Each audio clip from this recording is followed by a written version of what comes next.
I've been married to Sarah for 7 years now, and for the most part things seemed fine. We had our ups and downs like any couple, but I thought we were solid. Hell, we were about to renew our vows, a whole second chance at love thing. I was excited. But little did I know, the woman I thought I knew was living a double life. It started with small things. Sarah was more distant. She used to be all about those late-night talks, but now she'd spend hours on her phone, sometimes even locking it when I walked into the room. I shrugged it off at first. Maybe she was planning a surprise for our vow renewal, right? But then there were the late nights. Just out with friends, she'd say, and I wanted to believe her. But the instinct in my gut told me otherwise. The sudden change in her behavior struck me like a slap to the face. I began to feel like a ghost in my own home. I'd come back from work and find her sitting in the living room, staring into space, phone in hand. It was like she was waiting for something or someone. I felt more like her roommate than her husband. One night I came home early, hopping to surprise her. I parked the car quietly, and as I walked to the front door, I noticed Sarah's car in the driveway, but it was parked askew like she jumped out in a hurry. My heart raced. I opened the door, and instead of the sweet aroma of dinner, I was met with an eerie silence. I quietly walked toward the bedroom, my heart pounding. The door was ajar, and as I peeked inside, my stomach dropped. There she was, Sarah, on the bed, wrapped in the arms of some guy I'd never seen before. It was like a scene from a bad movie, but it was real, and it was happening right in front of me. I froze, the shock and pain hitting me like a freight train. I stumbled back, my mind racing. How could this happen? My heart felt heavy, and my skin was prickling with rage and disbelief. I turned on my heel and walked out, wanting to scream but feeling utterly paralyzed by the betrayal. I needed to breathe, to process, to think, instead of confronting them right away. I drove to a nearby park and sat in my car, tears streaming down my face. I tried to wrap my head around what I just witnessed. All those nights she claimed she was out with friends, all those moments I thought we were happy, it was a lie, and she had betrayed me in the worst way possible. After a long while of trying to collect myself, I made my way home, my heart heavy with dread. I knew I had to confront her, but I was terrified of how she would react. Would she deny it? Would she lie? Would she try to turn it all back on me? I steeled myself for a confrontation I never wanted to have. I walked into the house, my feet feeling like lead. Sarah was still there, and the guy was gone, leaving no trace except a bitter taste in my mouth. I took a deep breath, trying to calm the storm inside me. I found her sitting on the couch, looking at her phone as if nothing had happened. The casualness of it all nearly made me sick. "Sarah," I said, my voice shaky but firm. She looked up, her expression shifting from indifference to confusion. "What's wrong?" she asked innocently, as if she hadn't just shattered my world. I didn't waste time. I laid it out there, as raw and as honest as I could. "I saw you with another guy. You're cheating on me." Her reaction was almost laughable, a mix of surprise and faux innocence. "What? You must have seen things wrong. You know how good I am at making friends." She attempted to dismiss it. I could feel the anger boiling in me. The way she twisted the narrative made my skin crawl. I wanted to scream to make her see how much she'd hurt me, but instead I just stood there, feeling the weight of betrayal bearing down on me. "You've been lying to me, Sarah, for how long?" I pressed, my voice barely holding together. Her facade began to crack, but she quickly replaced it with irritation. "You're being ridiculous. You're just being insecure," she shot back. No, this wasn't going to work. I could sense the weight of our relationship crumbling right before my eyes. But instead of letting it spiral further, I decided I needed to gather my thoughts and figure out what to do next. How could I let this betrayal define the rest of my life? I needed to think about my next steps carefully. The vow renewal was supposed to be a celebration of our love, but now everything felt like ashes in my mouth. I had to confront not just her, but myself. I needed to figure out what I wanted and how I could reclaim my dignity. I was done being the victim in this twisted narrative. To be continued. After that confrontation, I felt like I was living in a fog. I barely slept, my mind racing with thoughts about Sarah and the betrayal. It's like my whole world flipped upside down overnight, and I didn't know how to put it back together. I spent hours just packing around the house, my house, our home, trying to reconcile the life I thought I had with the reality that was now glaringly obvious. From that moment on, everything felt different. I started noticing the small things, the way the sunlight hit the living room floor, the smell of the coffee brewing in the kitchen. All of it felt tainted by the knowledge of her infidelity. I couldn't even look at our wedding pictures without feeling a sharp pang of anger and sadness. Those memories once brought me joy, but now they felt like daggers in my heart. Then there was the matter of how to move forward. I didn't want to wallow in self-pity. I needed to take action, but what that action would be was a question I didn't have an answer to just yet. I thought about talking to friends, maybe even seeking professional help. But I also knew that I was pissed off enough to want revenge. I wouldn't let her get away with this, not without a fight. After a few days of brooding, I decided it was time to talk to Sarah again. I wanted to confront her not just about the affair, but about the lies and the way she manipulated everything. I wanted to see if she could dig herself out of the pit she had created. Maybe I needed clarity. Maybe I wanted her to see how badly she had hurt me. When I called her into the living room, she walked in with a casual air, almost as if she hadn't just wrecked our marriage. I could feel my blood boiling. The calm she exuded only fueled my anger. "We need to talk," I said, trying to keep my voice steady. "About what?" she asked, feigning innocence like a child caught with their hand in the cookie jar. "About the guy, about your lies, about everything," I replied, frustration bubbling beneath the surface. "I told you it's not what you think," she shot back, rolling her eyes. "You're being dramatic." "Dramatic? I saw you with him, Sarah. Don't play games with me." "You're a terrible liar," I shot back, feeling the heat rise in my cheeks. She let out a huff of annoyance. "Okay, fine, I was lonely. You were always working late and I just wanted some excitement." Excitement, that was her excuse. I felt like I'd been sucker punched. "So cheating on your husband was the answer. You could have talked to me. We could have worked on things together." But Sarah seemed unrepentant. "You were never around. I needed someone who would pay attention to me, and he did. You've got to understand that." I could feel my jaw clenching, trying to process her reasoning. This was not the woman I had married. This was someone I barely recognized, and it made my heart ache. "Understand? You mean to tell me that your solution to feeling neglected was to jump into bed with someone else?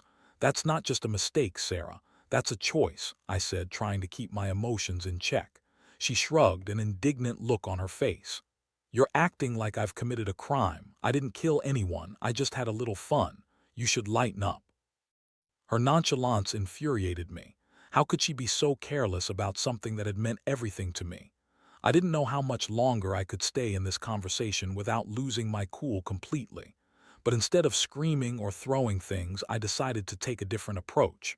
"Here's the thing, Sarah," I began, my voice steady and calculated. "You've shown me who you really are, and I don't think I can trust you anymore." Her expression shifted slightly, a flicker of concern flashing in her eyes. "What do you mean?" "I mean I'm done.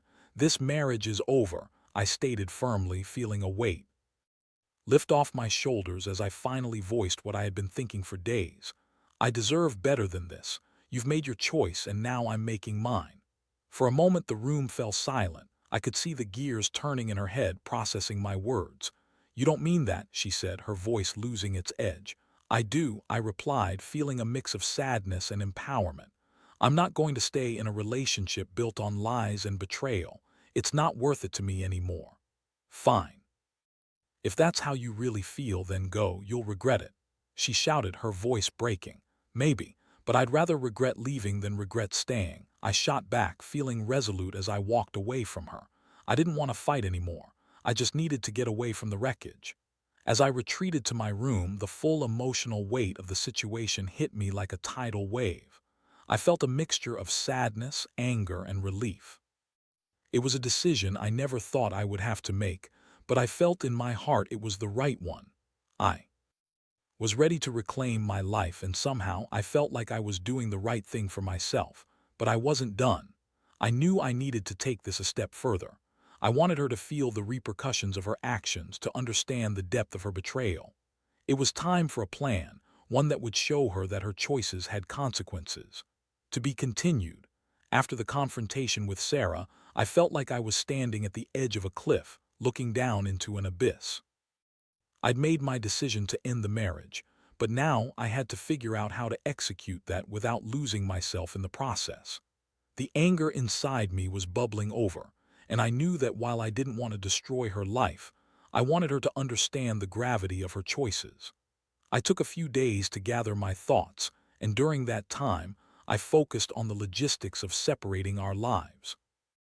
I began to draft a list of things I needed to do: cancel joint accounts, find a lawyer, and prepare for the emotional fallout. It was a sobering list, but I felt a strange sense of calm wash over me as I began to take control of the situation. But along with the calm came a deeper urge for revenge.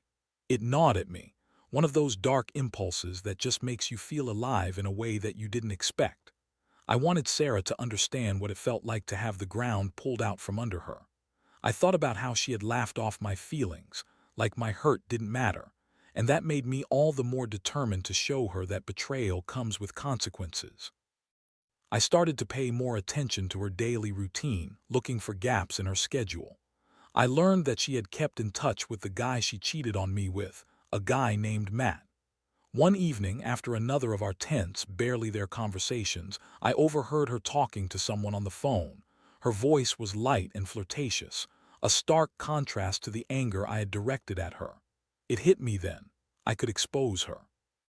The thought thrilled me, the idea of turning her nonchalant attitude toward her infidelity back on her. I felt a rush of adrenaline as I formulated a plan. If she wanted to play games, then I would play them too, but I would do it on my terms. I reached out to a few mutual friends, those who I thought would be supportive, and started planting the seeds of doubt in Sarah's world. I casually mentioned the problems in our marriage to them, embellishing details to increase the intrigue. I told them about the emotional distance, the lies, and of course, the affair. I wanted the story to spread, to seep into her social circle like poison. Meanwhile, I began to dig deeper into Sarah's relationship with Matt. I found out that he was a colleague of hers, working at the same firm. The more I learned about him, the more I felt like I had a weapon to use. I considered reaching out to him directly, but that felt too easy. I wanted to make Sarah feel the weight of her actions, not just have a confrontation with some guy. Instead, I decided to gather proof, a little insurance policy that I could unveil when the time was right. I set my sights on a Friday night when I knew Sarah would be out with her friends. I figured she'd be careless, and I was right. I wanted to see if she would meet up with Matt. That night I followed her. It felt surreal, like I was in a movie, and the stakes were higher than I ever thought they would be. I parked a few blocks away from the restaurant where she said she was going and watched as she arrived, all dressed up and laughing with her friends. I felt the anger rise again, and part of me wanted to storm in there and confront her, but I held myself back. I wanted to collect evidence. After a while, I saw her step outside with Matt. They hugged, and I felt a sickening twist in my stomach.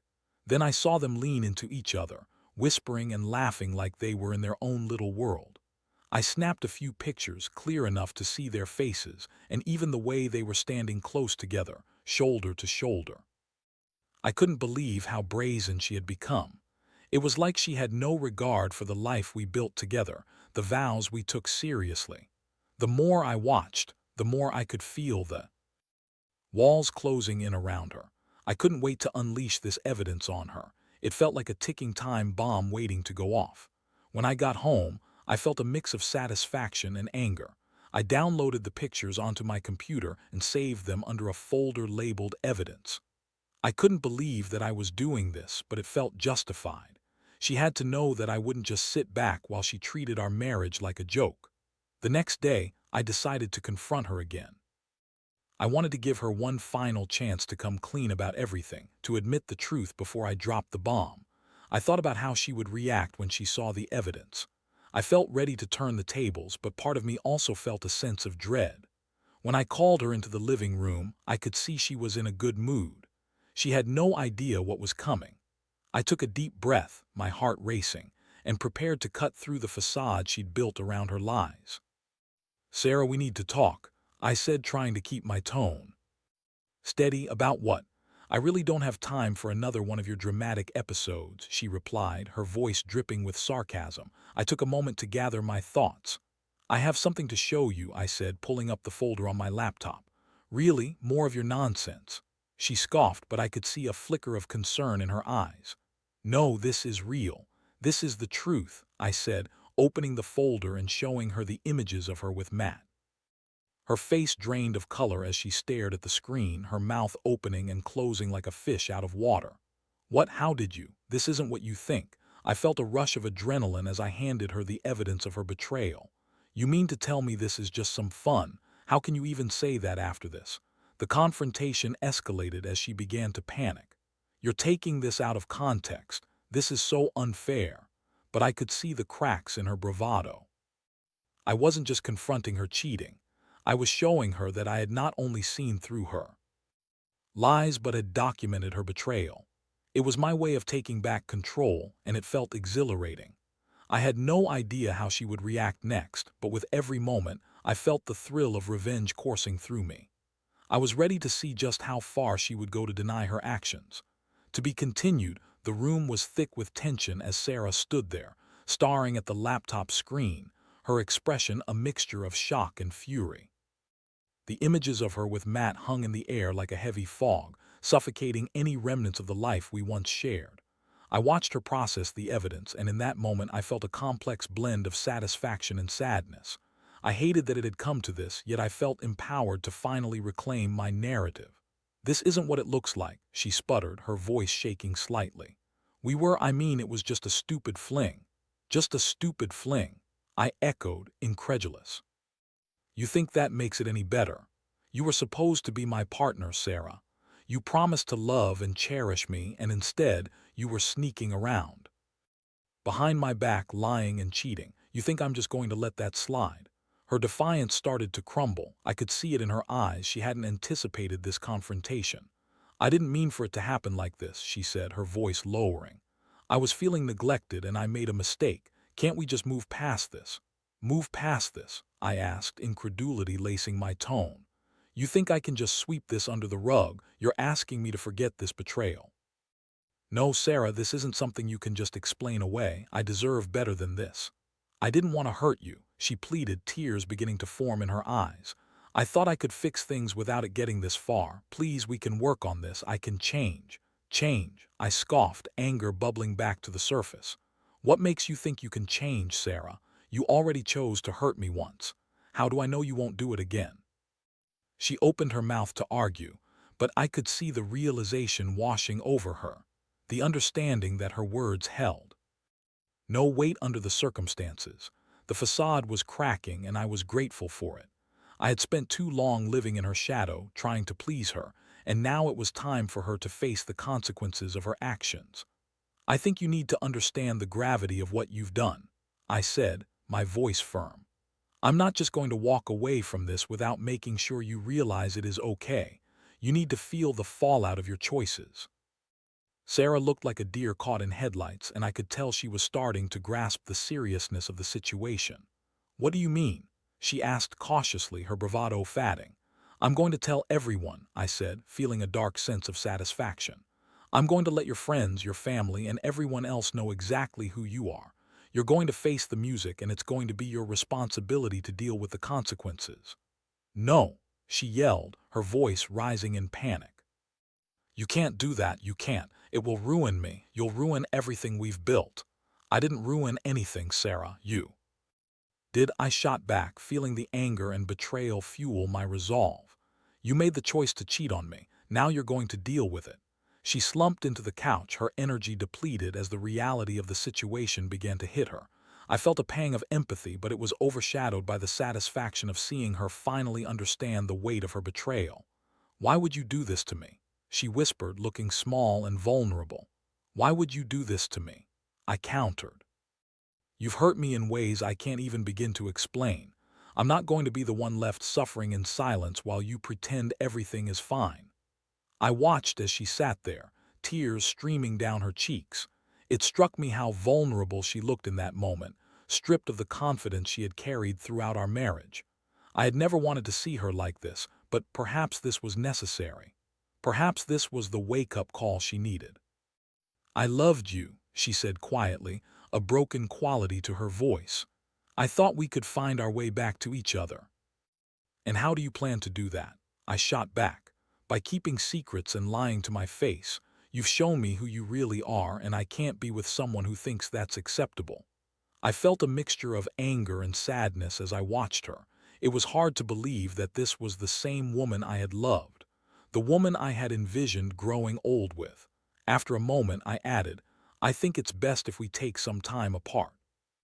I need to figure out what I want, and frankly, I don't want to share space with someone who has betrayed me so deeply. Sarah nodded slowly, her shoulders slumping in defeat. I understand, she replied, her voice barely a whisper. With that acknowledgement, I realized I had crossed a threshold I could never return from. The weight of it was heavy, but I also felt a sense of liberation.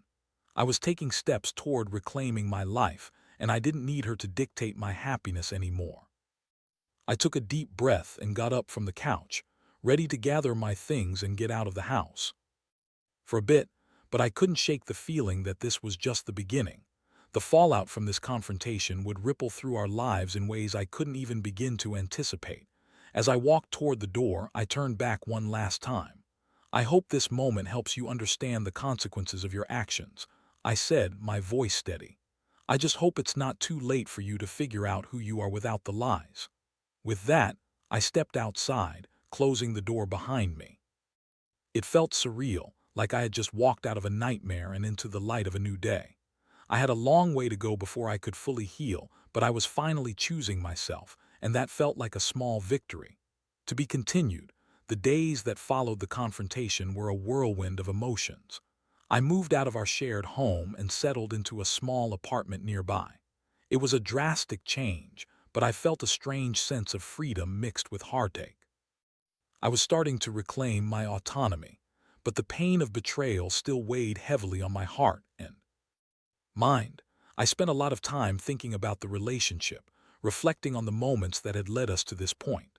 I had always been the one to put Sarah's needs before my own, but it was clear now that I had neglected my own happiness for far too long. I began to reach out to friends and family for support, leaning on them as I navigated this new chapter of my life. One evening, I met up with my best friend Jake at a local bar. We talked for hours, going over what happened between Sarah and me, and I could feel the weight of his sympathy. He listened without judgment, and that felt refreshing. I shared the details of her affair, the confrontation, and how I had decided to let everyone know the truth. I can't believe she would do that to you, man, Jake said, shaking his head. You deserve so much better. I thought we were happy. I thought we were in this together, I replied, feeling the sting of sadness wash over me again. But I guess I was blind to the signs. Now, I just want to make sure she understands what she's done. You're right to take control of your narrative. Don't let her make you feel guilty for breaking away. It's her fault, not yours, he said firmly. I appreciated his support, and for the first time in a while, I felt like I was moving forward. I began to draft messages to friends, letting them know what had really happened. I wasn't going to let Sarah paint the picture of an innocent victim. I wanted to ensure that everyone understood the truth behind the disintegration of our marriage. As I sent those messages out, I could feel a sense of power surging through me. I was finally taking charge of my life. I wasn't going to let Sarah manipulate the narrative any longer. I wanted her to feel the repercussions of her choices, and I wouldn't let her hide behind the facade any longer. A few days later, I received a call from one of Sarah's friends, Lisa. She wanted to talk, and I assumed it was about the messages I had sent out. When we met, I could see that she was conflicted. Look, I know this is a tough situation for everyone, but I want you to understand that Sarah is really struggling right now, Lisa began, her voice soft. She feels terrible about what happened. Does she? I replied, feeling my anger bubble back up. Because from what I saw, she seemed pretty happy with Matt. I don't think she's struggling nearly as much as she should be. I get that you're hurt and you have every right to be, Lisa said. But maybe you both need some time to think about this before making any drastic decisions. Drastic decisions. I echoed, my voice rising. She made the drastic decision to cheat on me. I'm just trying to take control back from her. Lisa sighed, clearly trying to find the right words. I'm not here to take sides. I just want you to think about how this will affect everyone involved, not just you and Sarah. There are a lot of emotions running high right now. I took a breath, feeling the tension radiating off of me. I understand that, but I can't just pretend like nothing happened. I need to be honest with myself and with others about what occurred. If that means sharing the truth, then so be it. We talked for a while longer, and I appreciated her willingness to listen, but I could tell she was still trying to protect Sarah. That wasn't something I was interested in anymore. I had spent years trying to be the one who understood her feelings, and now it was time for me to prioritize my own. As I walked away from that conversation, I felt a renewed sense of purpose. I wasn't going to let this situation overwhelm my life any longer. I was ready to forge ahead, ready to rebuild my life, and ready to figure out what I truly wanted. But just as I began to feel a sense of clarity, Sarah reached out again. She texted me, asking to meet up and talk. I felt a mix of emotions as I read her message. Part of me wanted to ignore her entirely, but another part of me was curious about what she might say. Against my better judgment, I agreed to meet her at a coffee shop. I arrived early, my heart racing with anticipation and anxiety. When she walked in, I could see the uncertainty in her eyes. She looked like she hadn't slept in days, and part of me felt a fleeting pang of sympathy. "Thanks for meeting me," she said, her voice shaky. I nodded, not wanting to engage too much. "What did you want to talk about?" I want to explain myself. I've been doing a lot of thinking," she said, sitting down across from me. "All right," I replied, crossing my arms. "I'm listening." "I messed up, Ian, I know that. I've been feeling so lost, and in that moment I thought I could find something outside of our marriage. It wasn't right, and I know that now. I just thought I could make it work without hurting you," she admitted, her voice cracking slightly. I felt the anger stir again, but I held it back. "You had to know it would hurt me, Sarah. You had to know it could destroy everything we built together." "I didn't think of it like that," she said. "I was just trying to feel something again. I wanted excitement. I didn't realize how far I'd fallen until it was too late." I could see the regret in her eyes, but I wasn't ready to forgive her.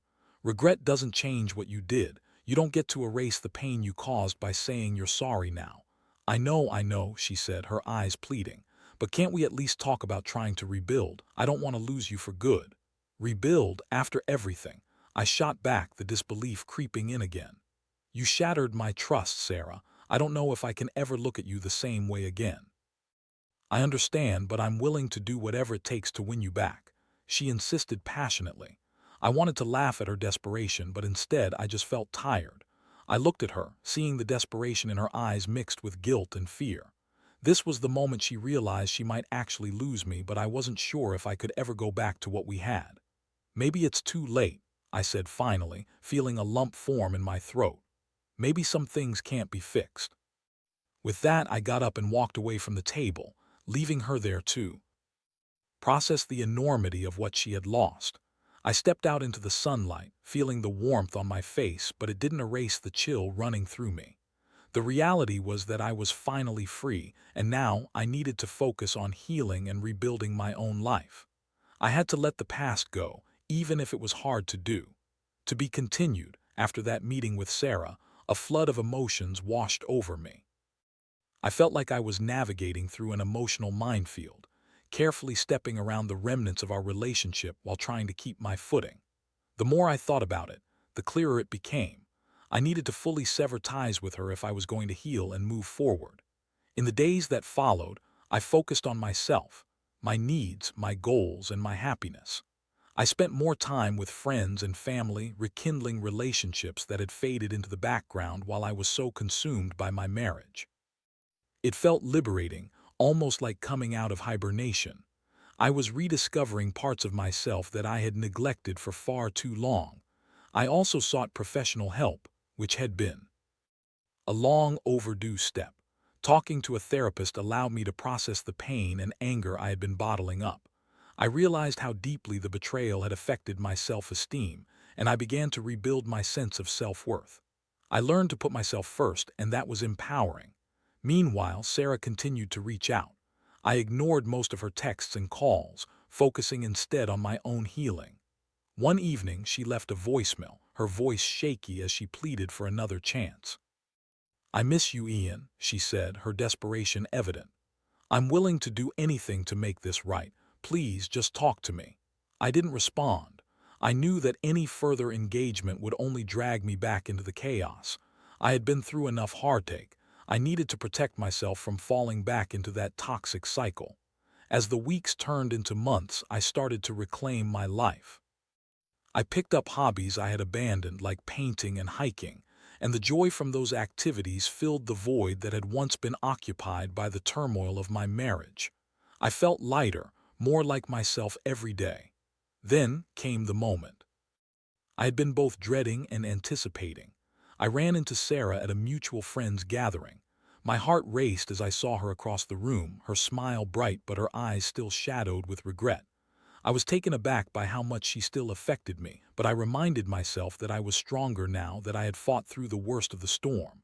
She approached me, an uncertain look on her face. "Hey," she said quietly. "I know we haven't really talked since, well, everything."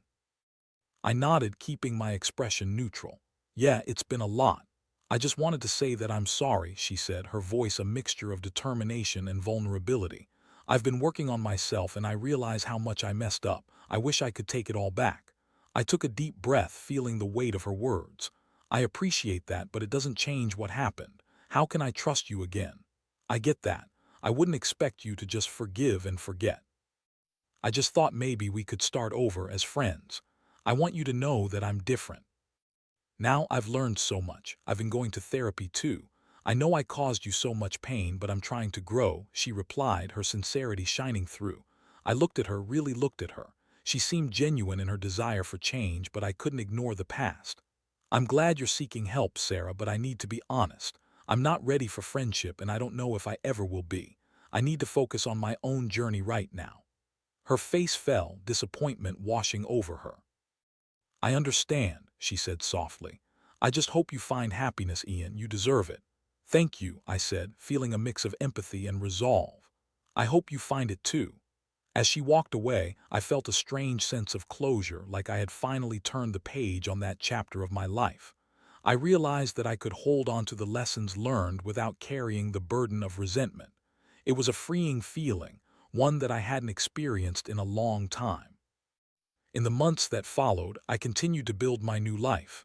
I explored new relationships, but I took my time. I wasn't in a rush to dive into something serious. I wanted to ensure I was ready when the time came. I focused on self-love and growth, encouraging my friends to do the same. Eventually, I found myself in a new relationship with someone who shared my values and goals.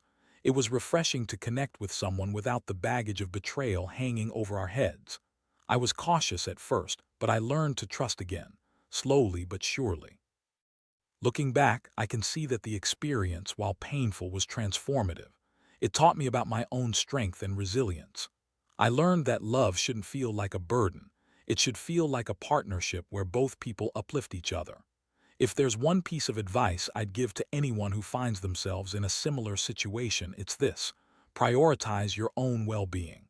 Don't let someone else's betrayal define you. Recognize your worth and reclaim your life. Remember that healing takes time, but it's also an opportunity for growth. Make choices that honor who you are and what you deserve. So here I am, on the other side of that heartbreak, ready for whatever comes next. With each step forward, I continue to learn, grow, and embrace the possibilities that life has to offer. I finally understand that while love can be complicated, it can also be incredibly beautiful, and I'm ready to see where it takes me next.